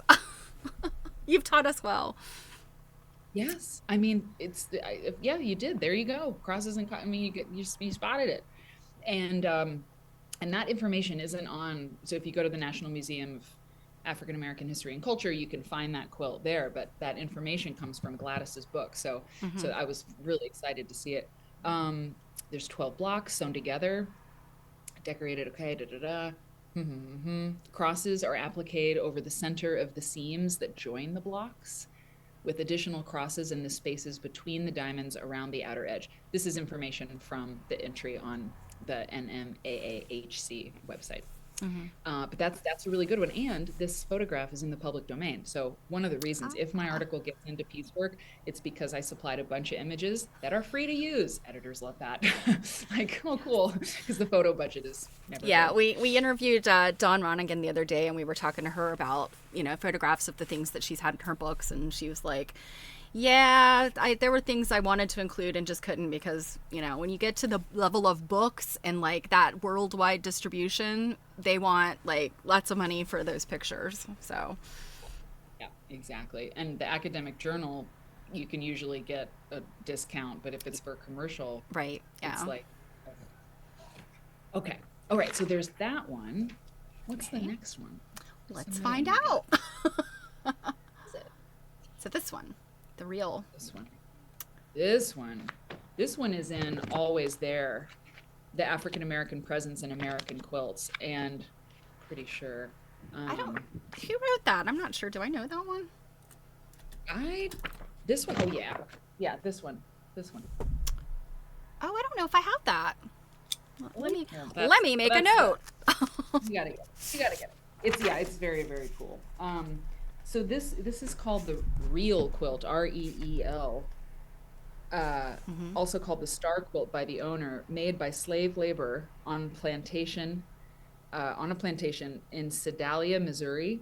It's dated 1844. It's 113 by 104 inches, cotton pieced, Yeah. 25 blocks. So collection of Mrs. William Miller. Definitely a bigger quilt. Yes, very much, right? And Um, it's interesting because the blocks are sheared off on one side. yes, exactly. So, pieced in an assortment of brown calicos with a center red block, this quilt has the date 1844 stitched in red tiny cross stitch on the reverse lining. Originally, the reel was one of a pair of identical quilts made by the same slave. Both quilts were offered for sale in the 1930s, and at that time, the present owner, Mrs. William Miller, purchased the one in the exhibition. So these are quilts from an exhibition. The Reel quilt gained a measure of fame when it was in the 1969 Traveling Needlework Exhibition Stitched in Time, sponsored by the Hallmark Gallery, New York, and Women's Day magazine. That'd be a good source for me. I better get that. One of the finest, most comprehensive needlework exhibitions ever mounted. It contained a celebrity section with pieces by Pearl Bailey, Andy Warhol, Queen Mary of England, Mary Martin, Sylvia Sidney, Joanne Woodward, Edie Gourmet, Rosie Greer, Joan Fontaine, Julie Nixon Eisenhower, and other celebrities. That's insane. What an So interesting group of people. yeah, it really is a pastiche. Queen of Mary and Rosie Greer. I mean, incredible. So anyway, so that quilt is a very interesting one, and so there's information in Questa's book about it's chapter 1 is slave made quilts in antebellum America, and so that's an excellent resource. There's a couple. I found a lot of sources that are really solid. So I'm gonna learn up on this stuff and hopefully create a substantive piece. Because if you're talking about needlework and textiles in 1800s America, like it just seemed like a very obvious, important contribution to this Yeah. issue of the magazine. Right? I just did Oh, this a one. super click. Okay. This one, that one. Oh my God. So this Yeah. is Broderie Purse. This quilt, I mean, Rotary Purse, made by Joanna Davis, who was at least 13 years old when she made it, probably between 1845 and 1853, when her first Wow. child, Susan Davis, was born. Joanna Davis, who was a skilled mantua maker, Mantua. maker, mantua, and what is that a A thing? mantua is, yeah, a mantua is a type of dress. Mm-hmm. They're so a mantua is a shawl, but a mantua is also a type of dress. And then when you say a mantua maker, it's like this capey kind of. They're not super. They weren't like super fitted like a tailor would make. They just Oh, kind of had a bodice and like a thing on the back, and yeah. interesting, interesting. Um, okay, cool. So Joanna Davis was a skilled mantua maker and dressmaker, and may have been a free black artisan rather than a slave. And this is at the Avery Institute College of Charleston, South Carolina. I mean, oh my God. Yeah. Look at it's unbelievable. It's beautiful. And you just think about how many of these rotary purse quilts that come from that period and out of the South Mm-hmm. were absolutely made by these enslaved people. And but there's absolutely no provenance, and so that point has to be made. And one other thing I put in the pitch is that I'm not going to, I mean, I have to mention the Underground Railroad thing. It's not about that. It's not about that. I'm not even going there at all. And I'm also not going to include Harriet Powers quilt. You know, it gets a lot of press, very Mm-hmm. important. Of course, I will mention it. But these quilts, Harriet's she's good. We got tons of stuff. We Yeah. should. They're remarkable, but it's been covered. So Yeah. I'm It's not gonna picture that. I'm I not, no. yeah, I mean I have Gladys Marie Fry's book, but I mean so many the provenance on so many quilts is suspected that it was made by an enslaved person, or and I this one I think would the caption say free black woman. She was free, yeah. Yeah, yeah, it may have been May have been a artisan. Yeah. free black artisan, yeah. So I mean that's kind of stuff you don't see. I mean it's one thing for women period were not documented, but for a person of color, and this is amazing. I'm kind of gobsmacked. And also, yes, 13. When she was having her first child and making this beautiful quilt. Incredible. Incredible. Oh my goodness. Hey, JB. JB. Yeah, JB Jacob Comb Jones. Jellies. Yeah. Oh, it's so good to see you. Oh man. Okay. All All right. right. Next. Look at Oh that. yeah. This is great. This is great. That one and the next one, just by the way, Steph, for you driving, are both in the same collection. Hang on, where did it go? Book. Oh, I think it's in Wes's book. Right? Um, hmm, what's that say? What is the next one? Can you show me the next Yeah, picture? the next one Because I is think like it's these oh flowers. yeah. Oh, 18, 19. Okay, okay, great, great, great. That's what I needed. I just needed the number. Okay, so it's in Gladys's book. Um, yes. Oh, there it is right there. I did have it tabbed. I love a tab. Okay. So this one, this is a quilt pieced by Mrs. Cynthia Evelyn Bush and quilted by her twin slave seamstresses, Frances and Ellen. Frances's husband, a barber, eventually purchased her freedom for $2,000. So her husband purchased her freedom for $2,000 in the mid 1800s. Okay. Yeah. One of these quilts won first prize at the first Noxubee County Fair. And this is in a private collection. And it was photographed by the Mississippi State Historical Museum in Jackson. So I'll tell you a little bit about this person. Cynthia. I just love these quilts. I think they're very, very beautiful. This one is, I mean, look at the piecing is so tiny. I don't Yeah, have I a know. dimension Those on. little, they're well, yeah, they're half square triangles, I guess. Yeah, they seem to be. Yeah. I'll just go over here. And this is one of Yeah, those ones that does like the secondary pattern because like when you look at it, it looks very much like these like sort of fuzzy stars and fuzzy diamonds and fuzzy stars, but then you isolate the block itself and then you're like, oh, Because, I mean, that's the Mhm. block itself right there. I mean, it's really an optical illusion. It does look furry. It totally does. It looks, fuzzy or fuzzy, I think you said. Yeah, Yeah. I've never seen a quilt like it. It's very unusual. Hmm. Um, and then the next one is even more delicate, and it's made by the same person. Yeah, Okay, the two, the twin seamstresses. Oh, Francis and Ellen. Yeah, gorgeous. Really, really beautiful. There may be more these women, but I'm not sure. well, I know, and Uh, I'm not suggesting that they're the same people, but I know that there were those sisters. You remember when we went to the Folk Art Museum in New York, and there was that one quilt that was very, very, very old and had been quilted, and I think they're well known. Those two women, they were enslaved women that were yeah. sisters. I think that I can't remember Mhm. anything about them. Yeah, I think I've got the quilt in here. The Little John, Ellen and Little Margaret John. Little John. Yes. Yeah, Okay. yeah. And it's at the Met, and yeah, and I've got that. It's the Star of Bethlehem. Yeah, that's right. They have. There's one at the Met, and then the Folk Art Museum had one. Yeah. That's right. That's exactly right. Okay, next one. Oh my God. Oh my God. This quilt is insane. This is silk. This is a silk quilt. The information about it, expertly quilted by an unknown, this is from Gladys Marie Fry, expertly quilted by an unknown Alabama slave around 1860.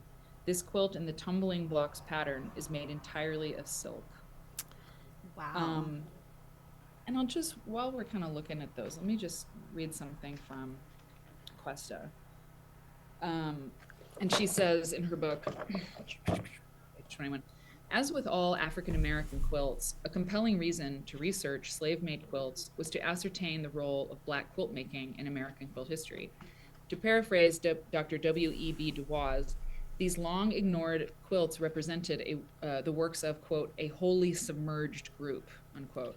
The world has saved all too little of their authentic record and tried to forget or ignore. Oh, sorry, not unquote, sorry.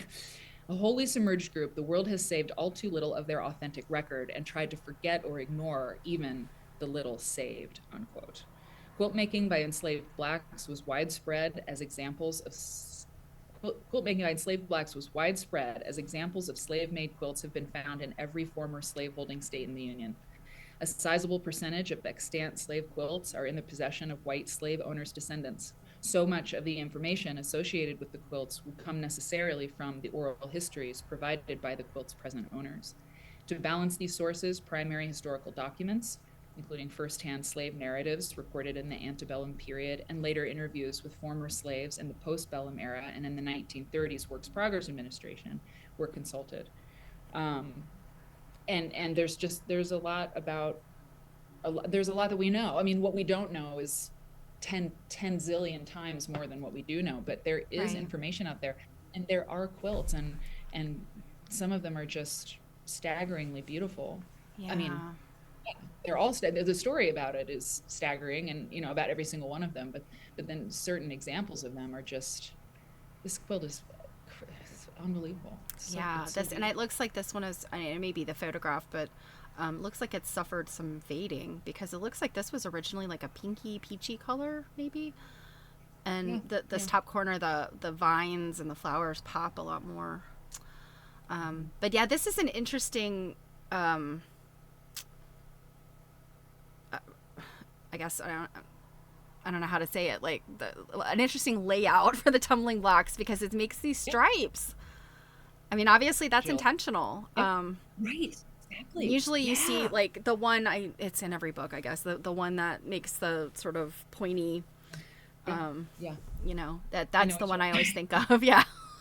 so funny. I know exactly the one thing of. Yeah, but like I mean, it's zooming in on this, and I realize I'm getting in there too. It's fuzzy, but yeah. I mean the red and the green, and then this kind of the dark colors, and then the peachy, and yeah. I mean, this is stunning. It looks like a, not Nancy Halpern, but um one of my favorites, the art quilter, um on the tip of my tongue. Oh God. Oh I know who God. you're talking about. Oh my, you're gonna it's tell me. Hold on. it's okay. The gang is used to this because I'm usually going, I can't remember the Yeah. name. me. Anyway, as I flip. Okay. Um, okay, let's go to the next one. I have to, by the way, at 3 o'clock, my time, obviously, Okay. I have a call with Eric and a realtor because we're looking for houses in Houston or apartments in Houston. Houston, In Austin. Austin. Not Yeah, yeah, yeah. in Austin. Yeah. Okay, so yeah, Uh, let's yeah. get through these faster, Okay. Yeah, because yeah. we could be here for hours. Yeah, we definitely. So what? Okay, so this caption is Jane Arthur Bond, courtesy of the Pennington family. So what is happening here? This appears to be a enslaved or black servant Mhm. Yeah, doing something with this woman's hair. exactly. That is exactly right. And this one, this is in Gladys's book. Yeah, it says Fry. Okay. Yeah. So, wow. This is wild. Gladys says the abundance of historical documentation, written records, papers from the family recollections and reminiscences, artifacts, photographs concerning the life of Jane Arthur Bond is staggering when compared to the dearth of these sources for the majority of slave quilters. Jane Bond was born into slavery in Knox County, now Bell County, Kentucky, in 1828. Originally the property of Edward Fletcher Arthur, Jane was given as a wedding present to his daughter, Belinda, when she married a Methodist minister, Preston Bond, in 1848. So she was 20 years old. However, tensions developed early between the two women and were exacerbated by the birth of Jane's two sons, fathered by Preston. As a means of easing the situation, Jane was given a second time as a wedding present to Preston Bond's sister, Rebecca, in celebration of her marriage to Peter Rout. Okay.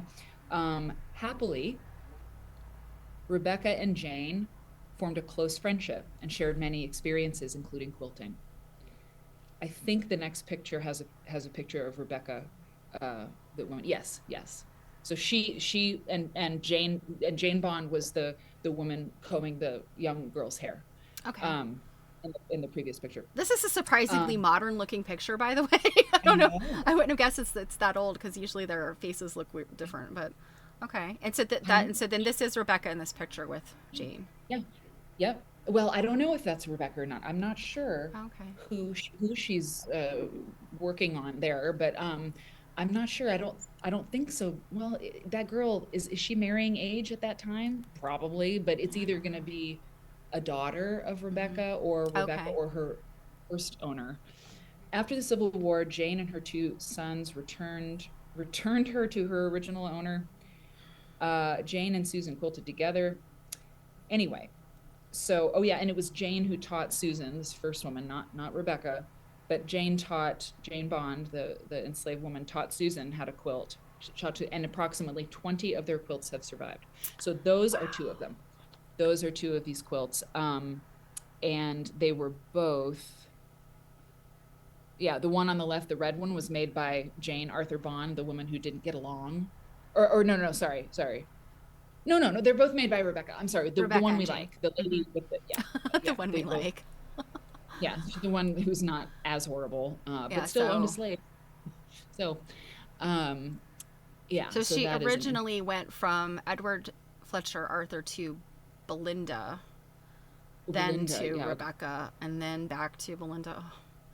You know, yeah, we yeah. actually, as we've been reading Legacy, because Legacy talks a lot about some Civil War stuff, and and it really occurred to me reading all of these things and hearing the quote unquote prices put on these folks' Mhm. persons. Um, there's often this talk of like the camaraderie and the familyness, and they were part of the family, but I'm like, yes, but they had a value. you know Right, there's often talk of in wills and, like you're saying, wedding gifts. I mean, right, it's like a right. car, or I mean, this is what chattel slavery is. They're Cattle, people that are right. owned, and no matter how much you like them, or they've become part of the family, it's like they're employees who don't get paid. Like, that's the kind of, I guess, love that would really was mostly felt for these folks, and that it was really more about the price of them. And you take care of things that are costly. So Yeah. just like you would Right. take care Right. of your car, or you know, that's what I get from a lot of this stuff. So, and I don't want to belabor that point, but we talked about Oh that, and I'm no, just no. like, Yeah. it's I a was just yeah. yeah, Yeah. I was just listening to this podcast and they were talking about anarchy actually, but they were talking about how, during this period of slavery in America, there were people born into the system who believed that it was the way the world worked and it was the way the world needed to work. And that was indoctrination and it was yeah, manipulation. And it's not true. And we know it's not true that the world had to be that way. And that was the way the world worked because it doesn't work like that now here in America. I mean, chattel slavery does not exist, in the yeah, way that it did in the early 1800s and up until the Civil War. So there's just it's just interesting that people may not have had bad intentions, but the right. entire The system is system, based on yeah, indoctrination and manipulation hmm, and possession of another human being. It's just like you just can't you can try to like say, well, they just didn't know and it was a different time, like, and I just reject those yeah. takes. Yeah, I and reject them.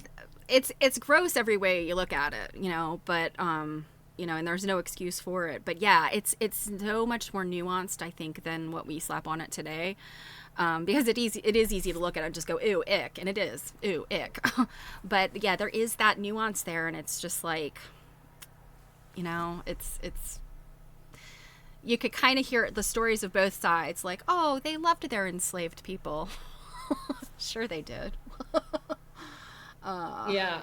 And writing this article, like, I've got a whole lot to read, a lot of people to talk to. I want to get it right. And what mhm, Tracy, my friend Tracy said, just tell the truth. That mhm, you'll never go wrong telling the truth. And so I have to make sure, that at every turn I'm doing that. And yeah, yeah, I mean, and like any of the QuiltCon lectures or anything, I want to know more about this topic. So pitch a lecture, pitch an article, and you're yeah, going to have to learn about it. So it's really a yep, strategy to learn because I'm very serious about this. I've got to get this article right. So if I'm able to do it. So anyway, okay. So this one, 1852. Oh, this is made by a man. oh, This is made by me. This one, it's so cool. This is made by a note attached to the quilt states this quilt was made on the William Dean plantation in New Orleans before the Civil War by one of Mrs. Catherine Dean's slaves, whom they called Yellow Bill. He sewed every inch with his own hand. That's what the wow, note read. Yeah. The 1850 census lists a William Dean as residing in the city of New Orleans Parish. It is unclear from the listing. Oh, sorry. That's all right. Hang on. Uh, hang on. Hi, I'm still on the stream, but are you coming over? Okay, just come on over. Okay, bye. Sorry about that. Okay, so it's unclear from the listing whether Dean's residence was a plantation, a farm, or a mansion. The central panel contains 4 floral cutouts that scholars believe were intended to be snake symbols. The snake plays a oh, major role in African mythology and throughout the diaspora. The mhm, snake was considered to be a source of life, a symbol of fertility and of the rainbow, and it was also believed to be an intermediary with ancestors. It is known that slaves sometimes put snake symbols on their clothes. That's oh another thing I yeah. got to look into is, Yeah, if I remember correctly, yeah. So snakes came up in Elizabeth Telford Scott's stuff too. Yeah, okay, snakes and interesting. frogs, and yeah, um, Great. yeah. You and I probably should get together at some point so we can talk about it because we never got a chance to. I know. Yeah, we do have to Because talk about it. yeah, and if Yeah. I know you got to go soon, but if when you guys are if you're in DC anytime before you go to Austin, you need to come up here and see that exhibit if it's still Yeah. up. Yeah, I would So like that. I'm trying to think if I yeah, this is amazing. A quilt made by not only an enslaved person but a man. love it. I mean, that's Yeah. like one in a million, right? Yeah, it's really, really great. And I love the quilt too. And I think, yeah, it's a top, right? So it hasn't been quilted yet. It's so, I love it. I love it. Yeah. Well, I guess knowing that Eric is on his way, Yeah, you're home. Well, we'll call it a day. But this has been so fantastic. Thank you so much for sharing this stuff and for coming and our quilt study day. We've got to see so many cool things. Yeah, I love sharing this has with been you so and for all of wonderful. you. So I'm gonna take you up on that. You said we have to do this again and more often, and Absolutely. so I'm gonna hold you to Yep. that. Yeah, do. So Yeah. Just schedule me, put me down. I'm in.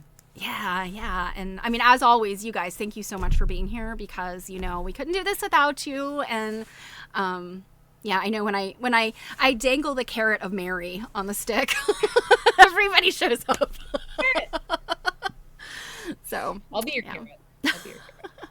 I love all y'all so much. Oh Oh, my God. you guys are the best, and yeah, we appreciate it so much. So we'll let you go, and you guys, I will see you on Monday. So have a wonderful weekend.